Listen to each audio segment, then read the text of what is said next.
Jingle, jingle, jangle, jangle. Welcome to High Vibes HQ, the podcast. This is the place to be for real talk on health, relationships and freedom. On today's episode, Shell and I are speaking about the different experiences we have carving our own path in life and what it takes to make it happen, no matter what. Get comfy and let's dive in.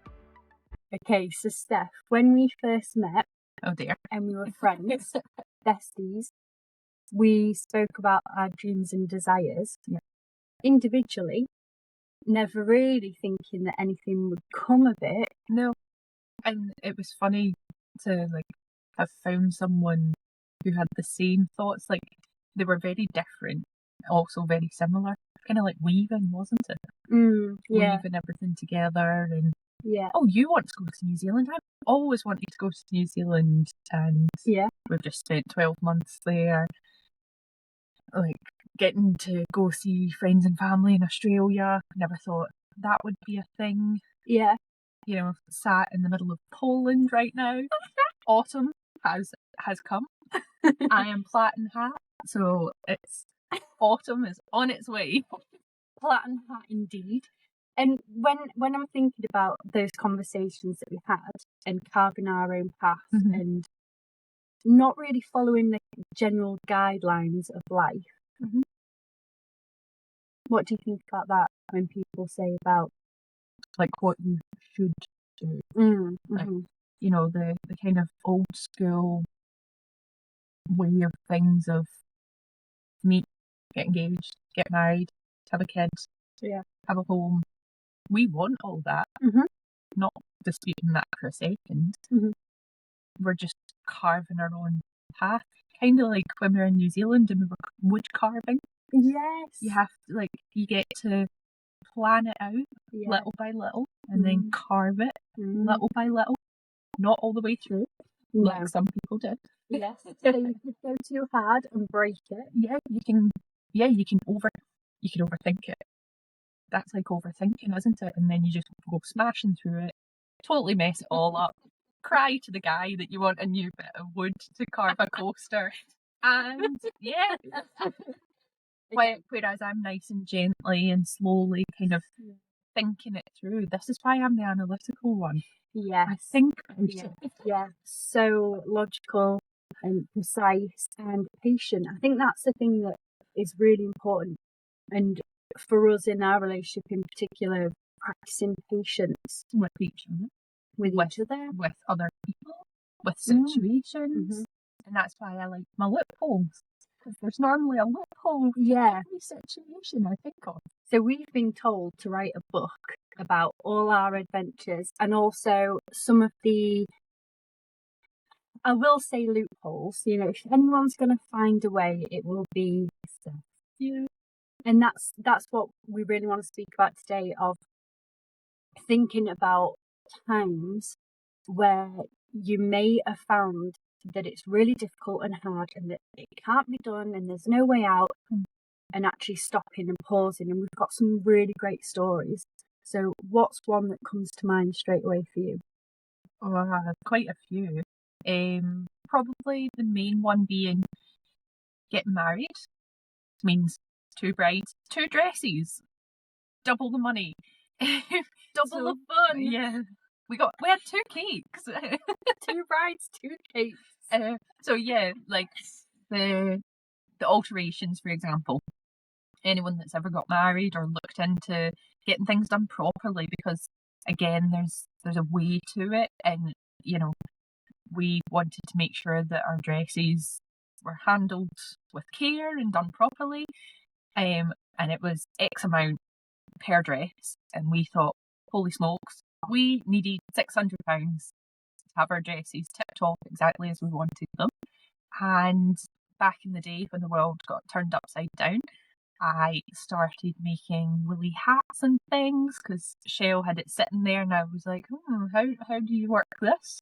And then we thought, well, if we approach little independents where we were living, we could have their own colours, their own badges, things like that. And after speaking to a few people, doing a few batches of about 80 hats, we were able to make that money. for the dresses. That's how that happened. The same kind of situation happened in New Zealand. Yeah, I would say as well that it was quite quick. Like, it was a quick turnaround of these ideas. Fast yes from people. Like, we paused. I think that's the main thing, isn't it? Is everything in life doesn't have to be a constant go, go, go, and just.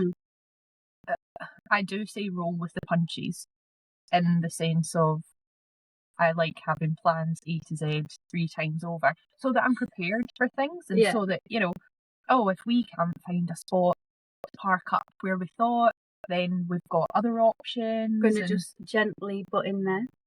This is what we do in general life, of guide one another, of not saying can't. Yeah, if we are unable to. Unable. Can't means impossible. Yeah, very true.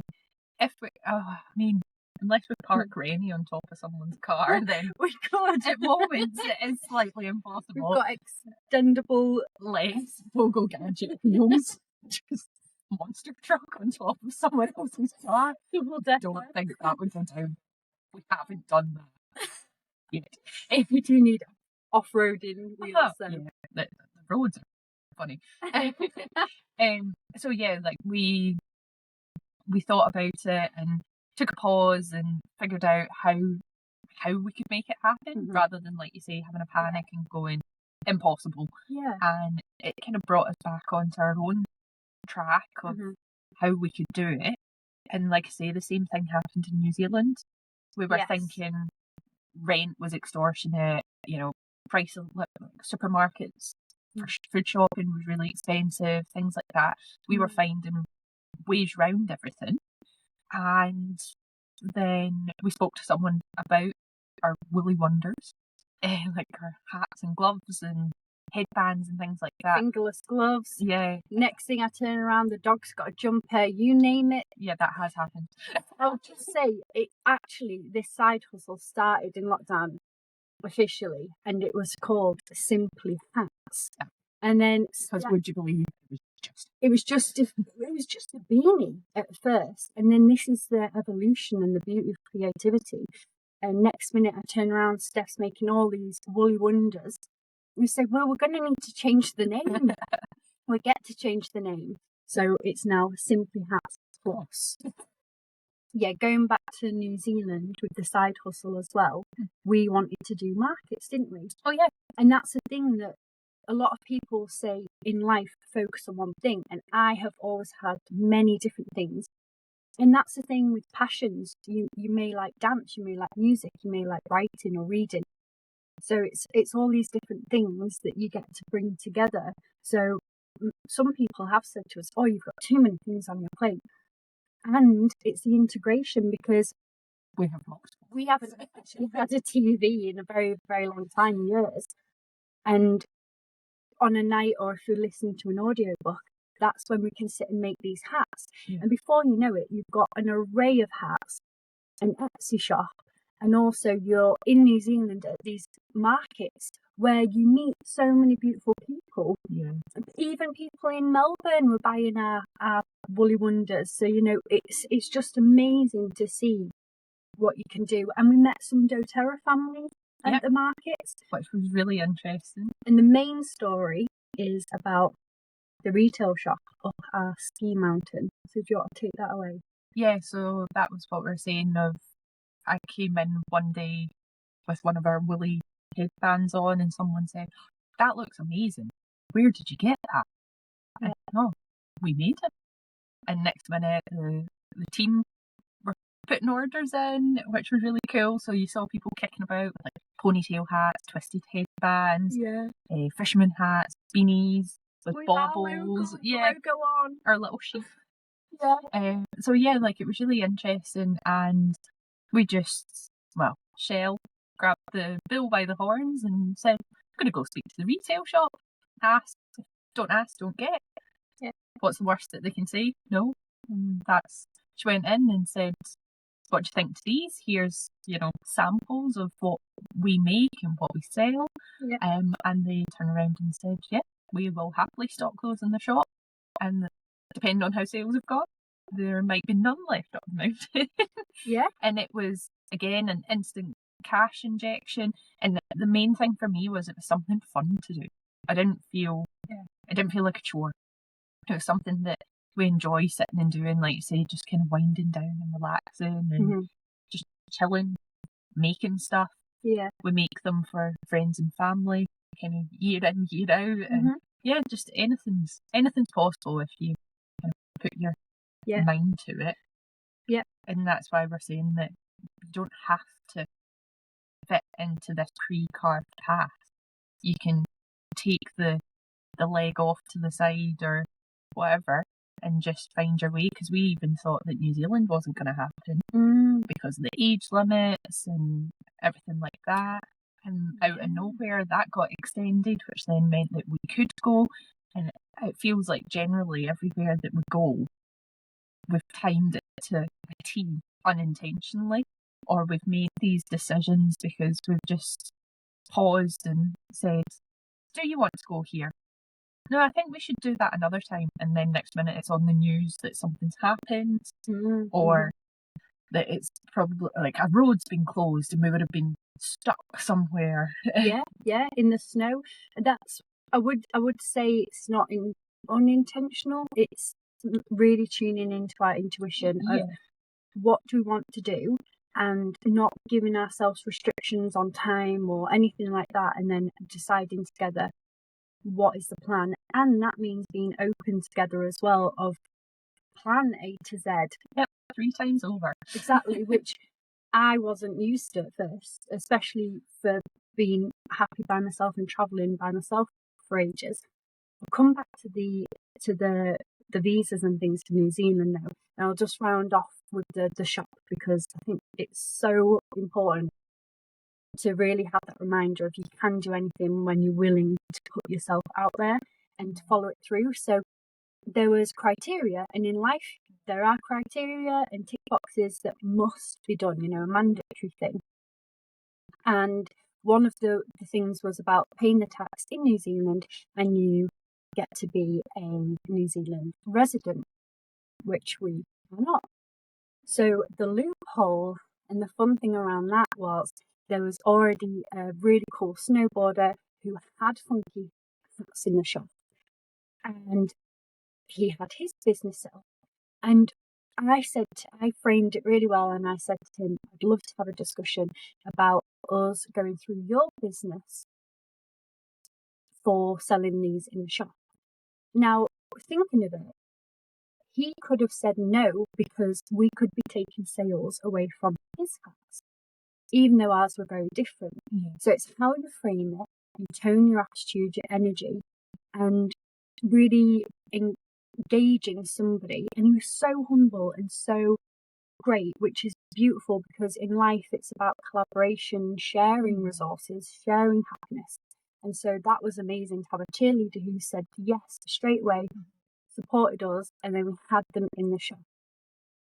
Flying back to New Zealand full stop though, and it is a great reminder that everything happens for a reason, and that we manifested that massively, because I'd even forgotten that the visas were up until you were 30, and because of lockdown and everything, that time had passed. And we got old. We are young spring chickens. And so then the visas were going to be changed to 35, but this has been in talks for years and years. And it was going to be the following year that happened. And out of nowhere, they released a certain amount of visas for that July. And we committed to putting our name down for a visa the 1st of July. And on the 1st of July as well, we didn't know if we'd get accepted. We, had to make a decision to give our 30-day notice into our flat for the September 1st as well. 2 months. It's a 2-month notice. So everything was really coming down to taking that risk. And I remember I was going, we're putting it out into the universe, it's going to happen, it's going to manifest. And we did do that, and everything came into plan. Yeah. But what can you remember from that? I wasn't stressed at all. Handing the keys into the flat, packing up the car. Yeah, we just had the car at the time and we just packed everything that we could. We left one box of sentimental things pre-packed, ready to be sent out to New Zealand, so that if we decided to live there, which at the time was the intention, to find somewhere, get residency, live out there. And as daft as it sounds, don't quite realise that you are literally half a world away until you're there.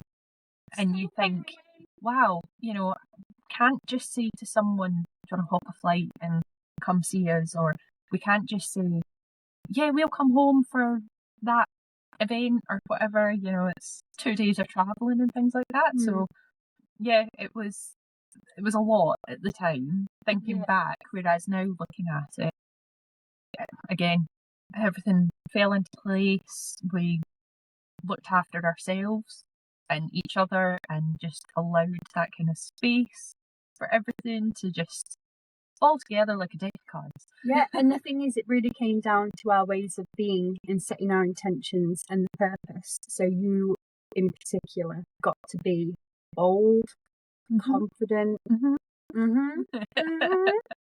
No, I'm really praising you for it, because especially for wanting evidence and certainty and all of that kind of set in stone before making a decision.